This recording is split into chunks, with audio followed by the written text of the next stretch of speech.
ಇಷ್ಟು ದಿನ ಸೋಷಿಯಲ್ ಮೀಡಿಯಾದಲ್ಲಿ ಎಲ್ರಿಗೂ ಇನ್ಫ್ಲುಯೆನ್ಸರ್ ಆಗಿ ಪರಿಚಯ ಆಗಿದ್ರು. ಹಾಗೆ ಎಲ್ಲರನ್ನೂ ಎಂಟರ್ಟೈನ್ ಮಾಡ್ತಿದ್ದಂತಹ ಸೋನು ಶ್ರೀನಿವಾಸ್ ಗೌಡ ಅವರು ಈಗ ಕೆ ಸಿನಿಮಾದ ಗುಂಟೂರು ಅಮ್ಮಾಯಿ ಅನ್ನೋ ಒಂದು ಸಾಂಗ್ ಮೂಲಕ ಎಲ್ಲರನ್ನ ಎಂಟರ್ಟೈನ್ ಮಾಡೋದಕ್ಕೆ ಬಂದಾಗಿದೆ. ಆ್ಯಂಡ್ ಇವತ್ತೇನಪ್ಪ ಇನ್ನೊಂದು ಸ್ಪೆಷಾಲಿಟಿ ಅಂತ ಹೇಳಿದ್ರೆ ಅವರ ಬರ್ಡೇ ಇದೆ. ಸೊ ವಿಶಸ್ ಮಾಡ್ತಾ ಹೇಗಿದ್ದಾರೆ, ಹೇಗೆ ನಡೀತಿದೆ, ಅಂದರೆ ಹೇಗೆ ನಡೀತು ಸಿನಿಮಾ ಸಾಂಗ್ ಅಂತೆಲ್ಲ ಮಾತಾಡಿಸ್ತಾ ಹೋಗೋಣ. ಮೊದಲನೇದಾಗಿ wish you happy birthday. Thank you ma'am, thank you so much. ಎಷ್ಟಾಗಿದೆ ವಯಸ್ಸು ನಿಮಗೆ? ನನಗೆ 26 ಕಂಪ್ಲೀಟ್ ಆಗಿದೆ, ಇವಾಗ 27. ಸೊ 1999. ಯಾ. ಓಕೆ. ಈಗ ಗುಂಟೂರು ಅಮ್ಮಾಯಿಯಾಗಿ ಫುಲ್ ಖಾರವಾಗಿ ವಿಡಿಯೋ ಸಾಂಗ್ನಲ್ಲಿ ಕಾಣಿಸ್ಕೊಂಡಿದ್ದೀರಾ. ಆ್ಯಂಡ್ ಅದ್ರ ಜೊತೇಲಿ ಏನಪ್ಪ ಮೊದಲನೇ ಕಂಪ್ಲೀಟ್ ಅಂದರೆ ತುಂಬ ಲೇಟಾಗಿ ಬಂದರು ಸೋನು ಅವರು ಅಂತ. ಅಂದರೆ ಗೆಟ್ ರೆಡಿ ವಿತ್ ಮೀ ಏನಾದರೂ ಮಾಡ್ತಿದ್ರಾ ಬರ್ಡೇ ವ್ಲಾಗ್ ಸ್ಪೆಷಲ್ಲು? ಇಲ್ಲಮ್ಮ, ಮಾತಾಡಲ್ಲ, ಏನೂ ಇಲ್ಲ. ಸ್ವಲ್ಪ ಟ್ರಾಫಿಕಲ್ಲಿ ಸಿಗಾಕೊಂಡಿದ್ದೆ, ಸೊ ಹಾಗಾಗಿ ಲೇಟಾಗಿ ಬಂದಿದ್ದುಂಟು. ನಾನು ಯಾರಿಗೂ ವೆಯ್ಟ್ ಮಾಡಲ್ಲ, ಯಾರಿಗೂ ಕಾಯಿಸಲ್ಲ. ಸೊ ಇದು ನನ್ನ ಫಸ್ಟ್ ಟೈಮ್ ಈ ಥರ ಆಗ್ಬಿಟ್ಟಿದೆ. I am sorry. Yeah. Okay. ಇನ್ನು ಬರ್ಡೇ ಇರೋದ್ರಿಂದ ಅರ್ಧ ದಿನ ಇಲ್ಲೇ ಮುಗೀತು. ಏನು ಪ್ಲ್ಯಾನ್ಸ್ ಇದೆ ಬರ್ಡೇಗೆ ಇವತ್ತು?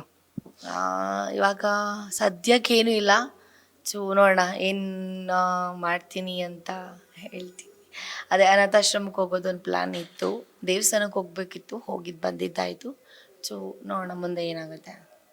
ಆ್ಯಂಡ್ ಈಗ ಗುಂಟೂರು ಅಮ್ಮಾಯಿ ಅಂತ ಸಾಂಗ್, ಅದರಲ್ಲಿ ಆಲ್ಮೋಸ್ಟ್ ಲಿರಿಕ್ಸ್ ಎಲ್ಲ ತೆಲುಗುಲೇ ಇದೆ ಅಂತ ಒಂದು ಕಂಪ್ಲೇಂಟ್ ಇದೆ. ಆ್ಯಂಡ್ ನಮ್ಮ ಕನ್ನಡ ಇಂಡಸ್ಟ್ರಿ ಈಗ ಬಿದ್ದಿದೆ, ಎತ್ತಬೇಕು ಅಂತಿದ್ದಾರೆ. ಅಂಥದ್ರಲ್ಲಿ ನೀವು ಈ ಥರ ಸಾಂಗ್ ಸೆಲೆಕ್ಟ್ ಮಾಡ್ಕೊಂಡಿರೋದು ನಿಮಗೆ ನೆಗೆಟಿವ್ ಆಗಲ್ವಾ ಅಂತ? ಇಲ್ಲ, ನನ್ನ ಪ್ರಕಾರ ನೆಗೆಟಿವ್ ಆಗಲ್ಲ. ಯಾಕೆ ಅಂತಂದರೆ ಡೈರೆಕ್ಟ್ ಪ್ರೊಡ್ಯೂಸರ್, ಮ್ಯೂಸಿಕ್ ಡೈರೆಕ್ಟರ್ ಎಲ್ಲರಿಗೂ ಗೊತ್ತಿರುತ್ತೆ ಒಂದು ಮೂವಿ ಹೊಡೋಕ್ಕೆ ಯಾವ ಥರ ಮಾಡಬೇಕು, ಯಾವ ಥರ ಲಿರಿಕ್ಸ್ನ ಮಾಡಬೇಕಂತ. ಸೊ ಇದೊಂದರಿಂದ ನೆಗೆಟಿವ್ ಆಗುತ್ತೆ ಅಂತ ನನಗೇನು ಅನಿಸ್ತಾ ಇಲ್ಲ ಮ್ಯಾಮ್. ಅಂದರೆ ಈಗ ಐಟಮ್ ಸಾಂಗ್ ಅಂತ ಅಂದಾಗ ಇವಾಗ ನಾವೇ ಹೊರಗಡೆ ಎಷ್ಟೊಂದು ದೊಡ್ಡ ದೊಡ್ಡ ಹೀರೋಯಿನ್ಸ್ ಹೇಳಿರೋದು ಕೇಳಿಸ್ಕೊಂಡಿದ್ದೀವಿ. ಐಟಮ್ ಸಾಂಗ್ ಅಂದಾಗ ಬರೀ ನಮ್ಮ ಬಾಡಿ ಮೇಲೆ ಫೋಕಸ್ ಮಾಡ್ತಾರೆ, ಅದನ್ನು ನೋಡಿಸ್ತಾರೆ, ಹಿಂಗೆ ನೋಡಿಸ್ತಾರೆ, ಆ್ಯಂಗಲ್ಸ್ಗಳು ಸರಿಗಿರಲ್ಲ ಅಂತ. ಸೊ ನೀವು ಯಾಕೆ ಇಂತಹ ಒಂದು ಕಾಂಟ್ರವರ್ಸೀಸ್ ನಡೀತಿರ್ಬೇಕಾದ್ರೆ, ಈ ಥರ ಒಂದು ವಿಚಾರಗಳು ನಡೀತಿರ್ಬೇಕಾದ್ರೆ ನೀವು ಯಾಕೆ ಈ ಒಂದು ಸಾಂಗನ್ನು ಚೂಸ್ ಮಾಡಿದ್ರಿ ಅಂತ? ಫಸ್ಟ್ ಆಫ್ ಆಲ್ ಹೇಳ್ಬೇಕಂದ್ರೆ ನನಗೆ ಇದು ಐಟಮ್ ಸಾಂಗ್ ಬಗ್ಗೆ ಮಾತಾಡಿರೋದು ಯಾರು ಅಂತಲೂ ನಂಗೆ ಗೊತ್ತಿಲ್ಲ. ಐ ಸ್ವೇರ್ ನನಗೆ ಕಾಂಟ್ರವರ್ಸಿ ಬಗ್ಗೆ ಅದ್ರ ಬಗ್ಗೆ ಮಾತೇ ಗೊತ್ತಿಲ್ಲ. ಇಫ್ ಇನ್ ಕೇಸ್ ನಾನು ಕಾಂಟ್ರವರ್ಸಿ ನೋಡಿದ್ರು, ನಾನು ಯಾರೇ ಹೇಳಿದ್ರು ನಾನು ನಂಬಲ್ಲ. ನನ್ನ ಕಣ್ಣಿಂದ ನೋಡಿ ಕಿವಿಯಾರೆ ಕೇಳಿದ್ರೆ ಮಾತ್ರ ಆ ಒಂದು ಮಾತನ್ನ, ಆ ಒಂದು ಸಂದರ್ಭ ಏನಿದೆ ಅದನ್ನು ತಿಳ್ಕೊಳ್ಳುವಂತಹದ್ದು. ಯಾರೋ ಹೇಳಿದ್ರು, ಏನೋ ಮಾಡಿದ್ರು ಅಂತ ಹೇಳಿ ನಾನು ನಂಬಲ್ಲ. ಯಾಕೆ ಅಂದರೆ ಅಲ್ಲಿ ಏನೋ ಆಗಿರುತ್ತೆ, ಬೇರೆ ಯಾವ ಥರನೋ ವೇಯಲ್ಲಿ ಹೇಳಿರ್ತಾರೆ. ಸೊ ಯಾ, ನಾನೇನು ಮಾಡಬೇಕು, ನನ್ನ ಕೈಲಿ ಎಷ್ಟಾಗುತ್ತೆ ಅದನ್ನ ನಾನು ಕೊಟ್ಟಿದ್ದೀನಿ. ಸೊ ಜನಗಳಿಗೆ ಬಿಟ್ಟಿದ್ದು ತಗೊಳ್ಳೋದು ಬಿಡೋದು. ಇನ್ನು ಸೋಷಿಯಲ್ ಮೀಡಿಯಾ ಇನ್ಫ್ಲುಯೆನ್ಸರ್ ಅಂತ ಬಂದರೆ ಆ ಒಂದು ಪಟ್ಟಿಯಲ್ಲಿ ನೀವು ಇರ್ತೀರ. ಆಗಲೇ ಒಂದು ಸಂದರ್ಶನದಲ್ಲಿ ಹೇಳ್ತಿದ್ರಿ, ನಾನು ಮಾಲ್ಡೀವ್ಸಿಗೆ ಜಾಸ್ತಿ ಹೋಗ್ತೀನಿ ಬಿಕಾಸ್ ನನಗೆ ಕೊಲಾಬ್ರೇಷನಲ್ಲಿ ಕರ್ಕೊಂಡು ಹೋಗ್ತಾರೆ ಅಂತ. ಬಟ್ ನಿಮ್ಮ ವ್ಲಾಗ್ಸ್ ಎಲ್ಲ ನೋಡಿದ್ರೆ ಒಬ್ಬರೇ ಹೋಗಿದ್ದೀನಿ ಅಂತ ಇರುತ್ತೆ, ನನ್ನ ಹತ್ರ ದುಡ್ಡಿಲ್ಲ, ಇಷ್ಟೇ ಇರೋದು ಅಂತ ಹೇಳಿ ಒಂದಷ್ಟು ವ್ಲಾಗ್ಸ್ಗಳು ಬಂದಿರುತ್ತೆ. ಅಂದರೆ ಜನಕ್ಕೆ ಮಿಸ್ಲೀಡ್ ಆಗುತ್ತೆ. ನೀವು ಪ್ರಮೋಷನಲ್ಲಿ ಹೋದಾಗ ನೀವು ಸ್ವಂತ ದುಡ್ಡಲ್ಲಿ ಹೋಗ್ತಿದ್ದೀನಿ ಅಂತ ಕಮೆಂಟ್ ಮಾಡೇ ಮಾಡ್ತಾರೆ. ಸೊ ಇದಕ್ಕೇನು ಹೇಳ್ತೀರಾ? ಹೌದು, ನಾನು ಎಲ್ಲೇ ಹೋದ್ರೂ ನಾನು ಸೋಲೋನೇ ಹೋಗೋದು. ಯಾಕೆಂದರೆ ನಂಗೆ ಸೋಲೋ ಅಂದರೆ ಸಿಕ್ಕಾಪಟ್ಟೆ ಇಷ್ಟ. ಜೊತೇಲಿ ಬಂದವ್ರು ಕಾಟ ಇರಲ್ಲ, ತಲೆನೋವಿರಲ್ಲ, ಅದು ಇದು ಕೆಲವೊಂದಷ್ಟು ಶೇರ್ ಮಾಡಬೇಕಾಗುತ್ತೆ, ಕೆಲವೊಂದಷ್ಟು ಇದೊಂದು ಮಾಡಬೇಕು. ನನಗೆ ಅದು ಇಷ್ಟ ಆಗಲ್ಲ. ಎಲ್ಲೋ ಒಂದು ಹೋಗ್ತಾ ಇದ್ದೀನಿ ಅಂದರೆ ನೆಮ್ಮದಿಯಾಗಿ ಹೋಗಿ ಆರಾಮಾಗಿ ಬರಬೇಕು. ಇವಾಗ ಕೊಲಾಬ್ರೇಷನ್ ಅಂತ ಬಂದಮೇಲೆ ನನ್ನ ವ್ಲಾಗ್ಸ್ ನೋಡ್ಬೋದು ನೀವುಗಳು.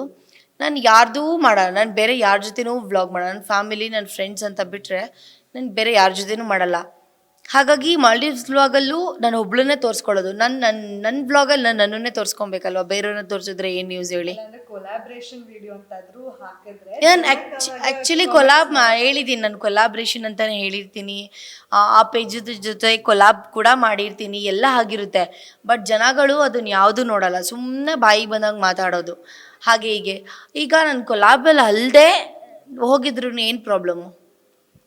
ಪ್ರಾಬ್ಲಮ್ ಅಂತ ಅಲ್ಲ, ಇವಾಗ ನೀವು ಕೊಲ್ಯಾಬಲ್ಲಿ ಹೋಗ್ತಿದ್ದೀರಾ ಅಂತ ಅಂದಾಗ ಜನಕ್ಕೆ ಮಿಸ್ಕಮ್ಯುನಿಕೇಶನ್ ಆಗುತ್ತೆ. ಅವಾಗ ಜನ ಅಂದ್ಕೋತಾರೆ ನೀವು ಮ್ಯಾಮ್, ನಾನು ಟ್ಯಾಗ್ ಮಾಡಿದ್ದೀನಿ. ಫಸ್ಟ್ ಟೈಮ್ ಹೋದಾಗ ಸ್ವಂತ ದುಡ್ಡಲ್ಲಿ ಹೋಗಿದ್ದು. ಬಟ್ ಸೆಕೆಂಡ್ ಟೈಮು ನಾನು ಆ್ಯಕ್ಚುಲಿ ಹೋಗಿದ್ದ ಪ್ಲೇಸಿಗೆ ಹೋಗೋಕ್ಕೆ ಇಷ್ಟಪಡಲ್ಲ. ಹೋಗಿದ್ದ ಪ್ಲೇಸ್ ಹೋಗೋಕ್ಕೆ ಅಂದರೆ ಗೋವಾ ಅಷ್ಟೇ ನನ್ನ ಫೇವ್ರೆಟ್ ಪ್ಲೇಸ್. ತುಂಬ ಸಲ ಹೋಗ್ಬಿಟ್ಟಿದ್ದೀನಿ. ಬಟ್ ಮಾಲ್ಡೀವ್ಸ್ ಅಂತ ಅಂದಾಗ Maldives is too much costly, ತುಂಬ ಎಕ್ಸ್ಪೆನ್ಸಿವ್. ಈ ಥೈಲ್ಯಾಂಡ್, ಮಲೇಷ್ಯಾ, ಸಿಂಗಾಪುರ್ ಎಲ್ಲದಕ್ಕೂ ಕಂಪೇರ್ ಮಾಡಿದ್ರೆ ಮಾಲ್ಡೀವ್ಸ್ ತುಂಬ ಎಕ್ಸ್ಪೆನ್ಸಿವ್ ಇದೆ. 3 to 4 ಡೇಸ್ಗೆ 2 ಲ್ಯಾಕ್ ಅಷ್ಟು ಆಗಿಬಿಡುತ್ತೆ. ಸೊ ಆ ಥರ ಇದ್ದಾಗ ಪದೇ ಪದೇ ಖರ್ಚು ಮಾಡ್ಕೊಂಡು ಹೋಗೋವಂಥ ನೆಸೆಸಿಟಿ ನನಗೇನೂ ಇಲ್ಲ. ಒಂದ್ಸಲ ನೋಡಾಗಿದೆ ಆ ಒಂದು ಇದನ್ನ ಅಂತ ಅಂದಮೇಲೆ ಅಷ್ಟೇ. ಬಟ್ ಫ್ರೀಯಾಗಿ ಬರ್ತಿದೆ ಅಂತ ಅಂದಮೇಲೆ ಸೊ ನಾನು ಆ ಟೈಮಲ್ಲಿ ಸ್ವಲ್ಪ ಡಿಪ್ರೆಷನ್ ಅಂತ ಅನಿಸ್ತಾ ಇತ್ತು. ಆವಾಗ ಹೋಗಿ ಎಂಜಾಯ್ ಮಾಡ್ಕೊಂಡು ಬಂದಿದ್ದು. ಆ್ಯಂಡ್ ನೀವು ನಿಮ್ಮ ಸೋಷಿಯಲ್ ಮೀಡಿಯಾದಲ್ಲಿ ಹಾಕ್ಕೊಂಡಿದ್ದೀರಾ ಅಂದರೆ ಒಂದು ನಿಮ್ಮ ಲೈಫ್ ಸ್ಟೋರಿನ ಎಪಿಸೋಡ್ಸ್ ಮೂಲಕ ಬಿಟ್ಟಿದ್ದೀರಾ. ಆ್ಯಂಡ್ ನೀವು ಆಗಲೇ ಒಂದು ಹೇಳ್ತಿದ್ರಿ, I don't know whether it's wrong or right, ಆದರೆ ನಾನು ನಿಮ್ಮ ಕನ್ಕ್ಲೂಷನ್ ಬೇಕಂತ ಕೇಳ್ತಿದ್ದೀನಿ. ಸೊ ನೀವು ಆಗಲೇ ಹೇಳಿದ್ರಿ, ನಾನು ಒಂದು ಪ್ಲ್ಯಾನ್ ಮಾಡಿ ಈ ಥರ ಬಿಟ್ಟೆ, ಅದು ವರ್ಕೌಟ್ ಆಯಿತು ಅಂತ. ಸೊ ರಿಯಾಲಿಟಿನೇ ಹೇಳಿದ್ದೀರಾ ಅಥವಾ ಕತೆ ಕಟ್ಟೇನಾದರೂ ಹೇಳಿದ್ದೀರಾ? ಯೂಶಲಾಗಿ ಜನಕ್ಕೆ ಬಂದೇ ಬರುತ್ತೆ. ಯಾವ ಥರ ವರ್ಕೌಟ್ ಆಯಿತು ಅಂತ ಅಂದರೆ, ನನ್ನ ಮನಸ್ಸಲ್ಲಿ ಇದ್ದಿದ್ದು ಈ ಥರ, ನೀವು ಅಂದ್ಕೊಂಡಿದ್ದು ಈ ಥರ. ಸೊ ಈ ಥರ ಪ್ಲ್ಯಾನ್ ಮಾಡಿ ಈ ಥರ ನಾನೇನು ಮಾಡಿದ್ದೀನಿ ಆ ವೇಯಲ್ಲಿ ಹೇಳಿದ್ರೆ ವರ್ಕೌಟ್ ಆಗುತ್ತಾ ಅಂತ ಹೇಳ್ಬಿಟ್ಟು ಮಾಡಿದೆ. ನನ್ನ ಮನಸ್ಸಲ್ಲಿ ಏನು ಅಂದ್ಕೊಂಡಿದ್ದೆ, ನನ್ನ ಜೀವನದಲ್ಲಿ ಏನಾಗಿತ್ತು ಅದನ್ನು ಹೇಳಿದೆ, ಅದು ಜನಗಳಿಗೆ ರೀಚ್ ಆಯಿತು, ಅದು ವರ್ಕೌಟ್ ಆಯಿತು ಅಂತ ಬಿಟ್ಟರೆ ನಾನು ಇಲ್ಲ ಅಂತಲ್ಲ ಮ್ಯಾಮ್. ನಾನು ನಿಜವಾಗ್ಲೂ ನಾನು ಯಾರ ಹತ್ರನೂ ಸುಳ್ಳು ಹೇಳಲ್ಲ, ನಾನು ಯಾರಿಗೂ ಮೋಸ ಮಾಡಲ್ಲ. ನಂಗೆ ಅದರ ಅವಶ್ಯಕತೆನೇ ಇಲ್ಲ.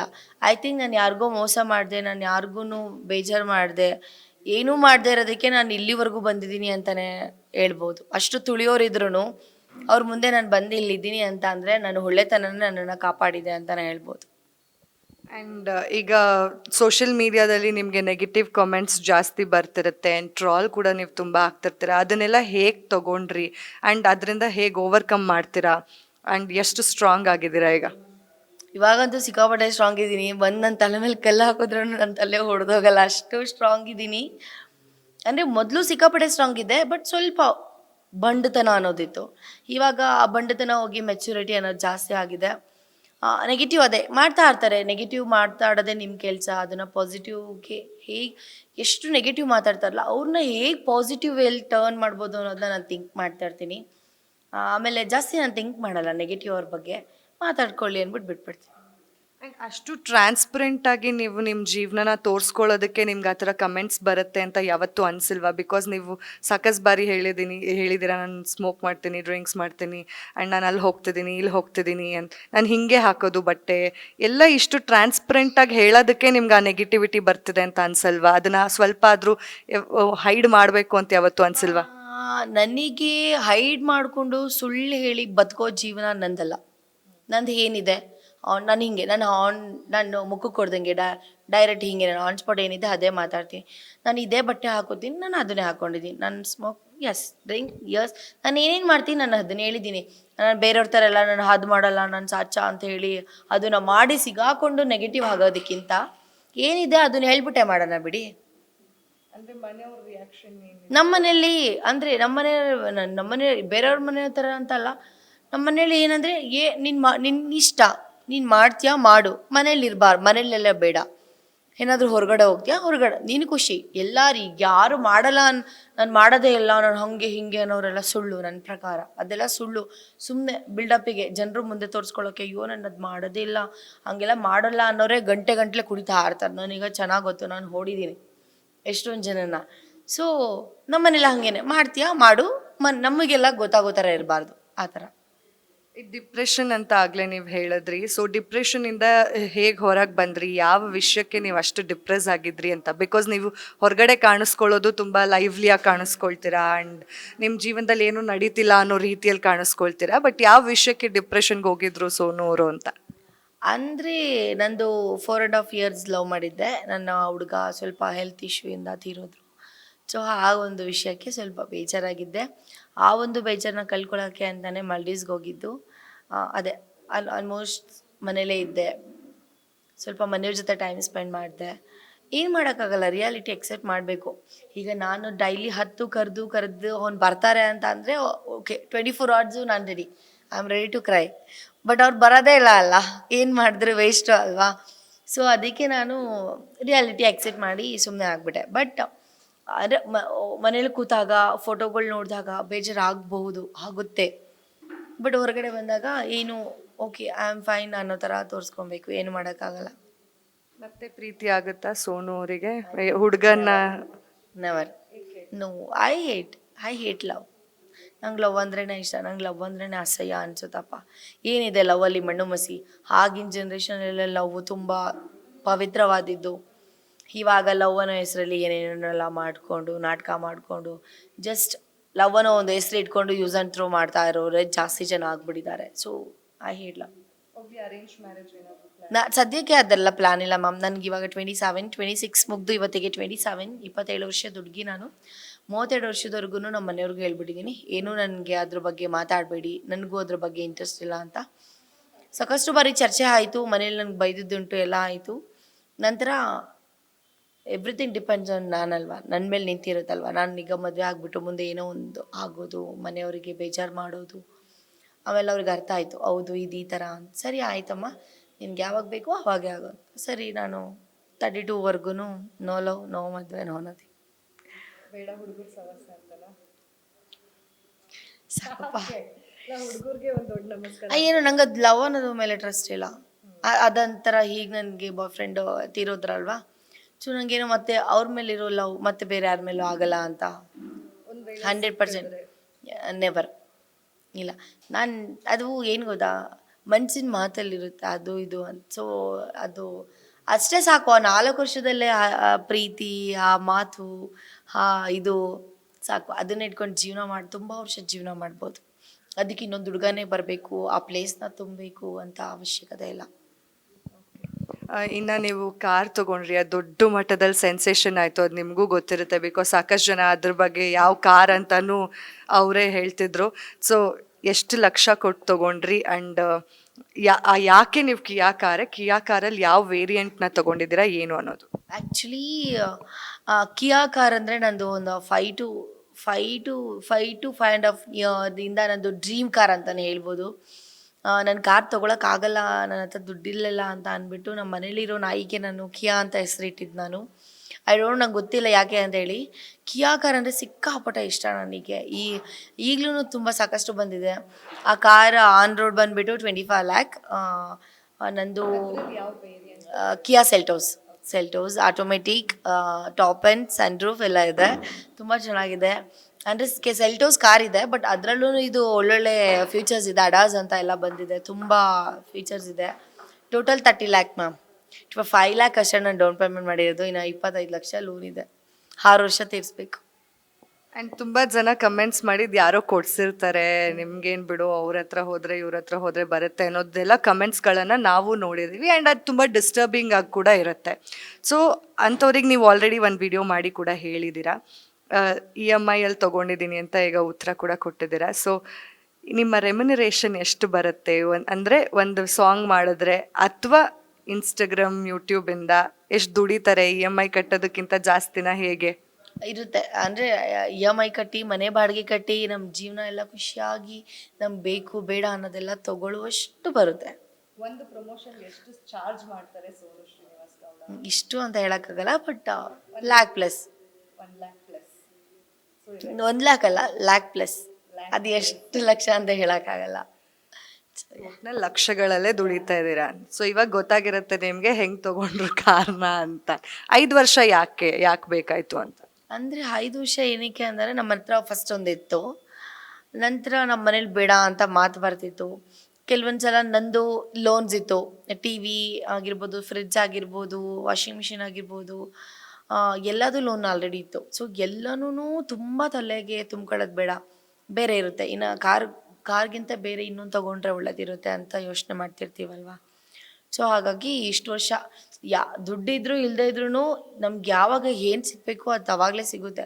ಮೋಸ್ಟ್ಲಿ ನನಗೆ ಈ ವರ್ಷನ ಕಾರ್ ಬರಬೇಕು ಅಂತ ಅನಿಸುತ್ತೇನೋ. ಸೊ 2026 ಒಳ್ಳೆ ಸ್ಟಾರ್ಟ್ ಮೇ ಬಿ ಅಂತಲ್ಲ, ಟು ಬಿ ಆನೆಸ್ಟ್ ನನ್ನ ಲೈಫಲ್ಲಿ 2026 ಸಿಕ್ಕಾಪಟ್ಟೆ ಒಳ್ಳೆಯದಾಗಿದೆ. ಅದು ನನಗೆ ಒಂದು ನೆಗೆಟಿವ್ ಅಂತ ಅಂದರೆ ಅದು ನನ್ನ ಬಾಯ್ ಫ್ರೆಂಡ್ನ ಕಳ್ಕೊಂಡಿದ್ದು ಬಿಟ್ಟರೆ, ಅರ್ನಿಂಗ್ಸ್ ಆಗಿರ್ಬೋದು ಆ್ಯಂಡ್ ಎವ್ರಿಥಿಂಗ್ ಒಂಥರ ನನಗೆ ಪಾಸಿಟಿವ್. ಲಾಸ್ಟ್ 2 years ಹೆಂಗೆ ಆಗ್ಬಿಟ್ಟಿತ್ತಂದರೆ ನನ್ನ ಕೈ ಕಟ್ಟ ಹಾಕಿದ್ದಾರೆ ಯಾರೋ ಅಂತ ಅನಿಸಿತು ಎಲ್ಲದಕ್ಕೂ. ಎಲ್ಲ ದುಡ್ಡಿಂದ ಆಗಿರ್ಬೋದು ಪ್ರತಿಯೊಂದು ಹಿಡ್ದಾಗಿರ್ಬೋದು.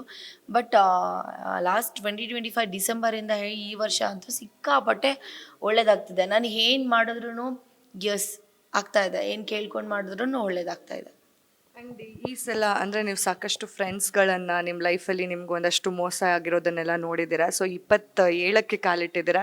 ಈ ಸಲ ಏನೆಲ್ಲ ಚೇಂಜಸ್ ಮಾಡ್ಕೋಬೇಕು ನಿಮ್ಮ ಜೀವನದಲ್ಲಿ ಅಂತ ಅಂದ್ಕೊಂಡಿದ್ದೀರಾ? 27ಕ್ಕೆ ಚೇಂಜ್ ಮಾಡ್ಕೊಳ್ಳೋಂಥದ್ದೇನಿಲ್ಲ. ಯಾಕೆಂದರೆ ನಾನು 24ರಿದ್ದಾಗಲೇ ಎಲ್ಲ ಚೇಂಜ್ ಮಾಡಿಬಿಟ್ಬಿಟ್ಟಿದ್ದೀನಿ. ಇವರೇ ಇರಬೇಕು, ಹೀಗೆ ಮಾಡಬೇಕು, ಹೀಗೆ ನಡ್ಕೋಬೇಕಂತ. ಸೊ ಅವಾಗಿಂದ ನನ್ನ ಜೊತೆ ಇರೋರು ಆರಾಮಾಗಿದ್ದಾರೆ, ಈಗಲೂ ಇದ್ದಾರೆ, ಮುಂದೆನೂ ಇರ್ತಾರೆ. ಬಟ್ ಅಷ್ಟೇ, ಏನು ನಾನೇನು ಚೇಂಜ್ ಮಾಡ್ಕೊಳ್ಳಲ್ಲ. ಏನು ಚೇಂಜ್ ಆಗಬೇಕು ನನ್ನಲ್ಲಿ ಅನ್ನೋದು ಆಟೋಮೆಟಿಕಲಿ ಜನ್ರೇಷನ್ನೇ ಚೇಂಜ್ ಮಾಡಿಬಿಡುತ್ತೆ. ಓಕೆ, ನನ್ನ ಕೊನೆ ಪ್ರಶ್ನೆ, ಈಗ ಗುಂಟೂರು ಅಮ್ಮಾಯಿ ಮೂಲಕ ಒಂದು ಐಟಮ್ ಸಾಂಗಲ್ಲಿ ಫುಲ್ ಹಾಟಾಗಿ ಕಾಣಿಸ್ಕೊಂಡಿದ್ದೀರಾ. ಆ್ಯಂಡ್ ಈ ಸಾಂಗನ್ನು ನೀವೇ ಪ್ರಮೋಟ್ ಮಾಡ್ತೀರೋ ಆಬ್ವಿಯಸ್ಲಿ. ಆ್ಯಂಡ್ ಅದು ಒಂದು 2 ಸಾಲು ಹೇಳ್ಬೋದಾ ಸೋನೂರು ಅಂತ ಆ ಸಾಂಗನ್ನ?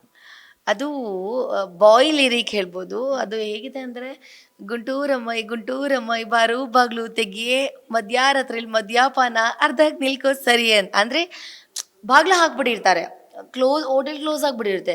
ಹುಡುಗಾಗೆ ಡ್ರಿಂಕ್ಸ್ ಬೇಕು, ಊಟ ಬೇಕು, ಬಂದು ಬಾಗ್ಲು ತರ್ತಾ ಇರ್ತಾರೆ, ಅವಳು ತೆಗಿತಾರಲ್ಲ. ಅದಕ್ಕೆ ಗುಂಟೂರಮ್ಮೈ ಗುಂಟೂರಮ್ಮೈ ಬಾರು ಬಾರು ಬಾಗ್ಲು ತೆಗಿಯೇ, MRP ಇರುತ್ತಲ್ಲ, ಬಾರ್ದು ಬಾಗ್ಲು ತೆಗಿ ಮಧ್ಯರಾತ್ರಿಲಿ ಮದ್ಯಪಾನ ಅರ್ಧಕ್ಕೆ ನಿಲ್ಸೋ ಸರಿಯೇ. ಈ ಮಧ್ಯರಾತ್ರಿಲಿ ಅರ್ಧ ಮದ್ಯಪಾನ ನಿಲ್ಸೋ ಸರಿನಾ ಅನ್ನೋದು ಸಾಂಗ್. ಸೊ ಫುಲ್ ಹೇಳಲ್ಲ, ಏಕೆಂತಂದರೆ ಎಲ್ಲ ಕಡೆ ಸಾಂಗು ಇನ್ಸ್ಟಾಗ್ರಾಮ್ ಲೈಬ್ರರಿ ಆಗಿರ್ಬೋದು, ಸ್ಪಾಟಿಫೈ ಆಗಿರ್ಬೋದು, ಯೂಟ್ಯೂಬ್ ಆಗಿರ್ಬೋದು, ಎಲ್ಲ ಕಡೆ ಸಾಂಗ್ಸ್ ಬಂದಿದೆ. ಸೊ ನೀವೇ ಕೇಳಿ, ಪಾಪ ನೀವು ನಿಮ್ಮ ಕಿವಿಯಲ್ಲಿ ಕೇಳಿಸ್ಕೊಳ್ಳೋಕ್ಕೆ ಅಂತಲೇ ಪಾಪ ಸಿಂಗರ್ಸ್ಗೆ ದುಡ್ಡು ಕೊಟ್ಟು ಹಾಡಿಸಿದ್ದಾರೆ. ನೀವು ಕೇಳಿ, ನೀವು ಎಂಜಾಯ್ ಮಾಡಬೇಕು. ಅದು ಒಂದು, ನೀವು ಸಿಂಗರ್ ಹಾಡಿರೋದನ್ನ ಕೇಳೋದು ಒಂದು ಕಲೆ, ನಾನು ಅದು ಹಾಡಿದ್ರೆ ಅದು ಕೊಲೆ. ಸೊ ದಯವಿಟ್ಟು ನೀವು ಅಲ್ಲೇ ಕೇಳಿಸ್ಕೊಂಬಿಡಿ. ಒಳ್ಳೆ ಪ್ರಾಸ ಇದೆ. Thank you. ಆ್ಯಂಡ್ ನೀವು ಈ ಹಿಂದೆ ಕಾಂಟ್ರವರ್ಸಿ ಸ್ಟೇಟ್ಮೆಂಟ್ ಹೇಳಿದ್ರಿ, ನಾನು ಕನ್ನಡದಲ್ಲಿ ನಂಗೆ ಬೆಳೆಸಲ್ಲ ಜನ, ನಾನು ತೆಲುಗುಗೆ ಹೋಗ್ಬಿಡ್ತೀನಿ ಅಂತ. ಸೊ ಇವತ್ತು ಕನ್ನಡದಲ್ಲೇ ಒಂದು ಐಟಮ್ ಸಾಂಗ್ ಮೂಲಕ, ಆದರೆ ತೆಲುಗು ಲಿರಿಕಲ್ ಸ್ವಲ್ಪ ಜಾಸ್ತಿ ಇದೆ. ಸೊ ನೀವು ಅಂದ್ಕೊಂಡಿದ್ದು ಎಲ್ಲೋ ಒಂದು ಕಡೆ ರೈಟ್ ಆಯ್ತಾ ಹೇಗೆ ಅಂತ? ಸಿಂಕ್ ಆಗ್ತಿದೆ ಅಂತ ನನ್ನ ಆಸೆ ನಿರ್ವಹಿಸ್ತಿದೆ. ಎರಡು ಸಿಂಕ್. ಯಾ, ಸೊ ಕಾಂಟ್ರವರ್ಸಿ ಪ್ಯಾಚ್ ಆಗೋಯ್ತು. ಅಲ್ಲೊಂದಿದ್ದಕ್ಕೂ ಸರಿ ಹೋಯ್ತು, ಮಾಡ್ತಾ ಇರೋದು ಕನ್ನಡದಕ್ಕೂ ಸರಿ ಹೋಯ್ತು, ಎರಡು ಸರಿ. ಓಕೆ, ಇನ್ನು ಫ್ಯೂಚರ್ ಪ್ಲಾನ್ಸ್ ಏನು? ಸದ್ಯಕ್ಕೆ ಏನೂ ಇಲ್ಲ, ಇರೋದು ಒಂದೇ ಆಸೆ, ನನಗೆ ಡಾಗ್ ಶೆಲ್ಟರ್ ಮಾಡಬೇಕು ಅನ್ನೋ ಸಿಕ್ಕಾಪಟ್ಟೆ ಆಸೆ ಇದೆ. ನೋಡೋಣ ಅದಾಗುತ್ತಾ ಇಲ್ವಾ ಅನ್ನೋದು. ಅದು ಗೊತ್ತಿಲ್ಲ, ಆಫರ್ ಬಂದರೆ ಪಕ್ಕ ಮಾಡ್ತೀನಿ, ಇಲ್ಲಾಂದರೆ ಇಲ್ಲ. ಸೊ ಬಟ್ ನನ್ನ ಪರ್ಸ್ನಲಿ ಅದೊಂದು ಆಸೆ ಇದೆ ಅಷ್ಟೇ. ಇನ್ನು ಬಿಗ್ ಬಾಸ್ಗೆ ಈ ಸಲ ಕಂಟೆಸ್ಟೆಂಟ್ಸ್ ಯಾರು ಹೋಗ್ತಾರೆ ಅಂತ ಅನ್ಸುತ್ತೆ ನಿಮಗೆ? ನಿಜವಾಗ್ಲೂ ಗೊತ್ತಿಲ್ಲ. ಕಾಮನ್ ಮ್ಯಾನ್ ಇದರಲ್ಲಿ ಕ್ಯಾಟಗರಿಯಲ್ಲಿ ಹೋಗ್ಬೇಕಂದ್ರೆ ಯಾರ್ಯಾರೆಲ್ಲ ಹೋಗ್ಬೋದು? ನನಗೆ ಯಾರಾದರೂ ಆಟೋ ಡ್ರೈವರ್ಸ್, ಕ್ಯಾಬ್ ಡ್ರೈವರ್ಸ್ ಅಥವಾ ರೈತರು ಹೋದರೆ ನಂಗೆ ತುಂಬ ಇಷ್ಟ ಆಗುತ್ತೆ. ಅವರು ಕಾಮನ್ ಮ್ಯಾನ್ ಅಲ್ವಾ, ಸೊ ಅವರು ಹೋದರೆ ಹೇಗಿರುತ್ತೆ, ಸಖತ್ತಾಗಿರುತ್ತೆ, ರಗ್ಗಡಾಗಿರುತ್ತೆ. ಮಂಡ್ಯದವ್ರು ಬಂದರೆ ನಂಗೆ ಸಿಕ್ಕಾಪಟ್ಟೆ ಇಷ್ಟ. ಓಕೆ, ಥ್ಯಾಂಕ್ ಯು ಇಷ್ಟೊತ್ತು ನಮ್ಮ ಜೊತೆ ಮಾತಾಡಿದ್ದಕ್ಕೆ, and happy birthday. Thank you so much. ನೋಡಿದ್ರಲ್ಲ, ಇದಾಗಿತ್ತು ಸೋನು ಶ್ರೀನಿವಾಸ್ ಗೌಡ ಅವರ ಮಾತು. ಕ್ಯಾಮ್ರಾ ಪರ್ಸನ್ ವಿಶ್ವನಾಥ್ ಜೊತೆ ಚಂದನ. ನೋಡ್ತಾ ಇರಿ ಅಶ್ವವೇಗ ನ್ಯೂಸ್.